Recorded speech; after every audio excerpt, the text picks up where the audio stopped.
One of the pale men then brought out objects that she would not have even used on animals. They were similar to the iron bands on her wrists, except these fit around their necks. A length of iron chain connected each band, so each was linked to the next in a single file of chains in captivity. As the iron band was placed around her neck, Amari felt as if she would choke. It was cold and heavy and cut into her shoulders. The chain was then pulled sharply as the next person in line was shackled behind her. Amari could not turn and see who it was.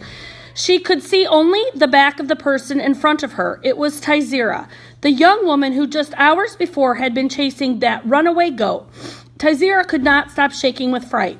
The pale-faced men fastened similar irons on their ankles with a short length of chain between them, and a longer chain linking each person in the coffle together, thus making it impossible for them to run away or even walk very fast. Fastened together in groups of 6, the wrists, ankles, and necks of each captive were painfully connected to the person on either side. Once the villagers were all linked, a white face pulled the first person with a rope, and those linked to him lurched forward as well. Amari stumbled, but the neck iron stopped her fall. She choked and tried to grab her throat, but her arms were shackled as well.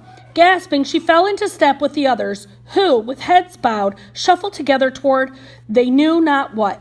Besa, Amari noticed, was in front of his coffle of captives. He would not look at her, glancing away whenever she tried to catch his eye. She realized he must be feeling terrible shame that he could not rescue himself or Amari or change any of what was happening to them. If one of their group stumbled, all of them stumbled, or sometimes even fell, choking as the chains pulled them down together. Beaten with whips if they fell, beaten if they failed to keep the pace, they headed slowly away from everything that they had once known. The bright red pain across Amari's back and on her wrists and ankles made her whole body tremble. She felt as if she might pass out. The heat of the sun showed no mercy, and she couldn't even wipe away the sweat that burned her eyes as it ran down her face.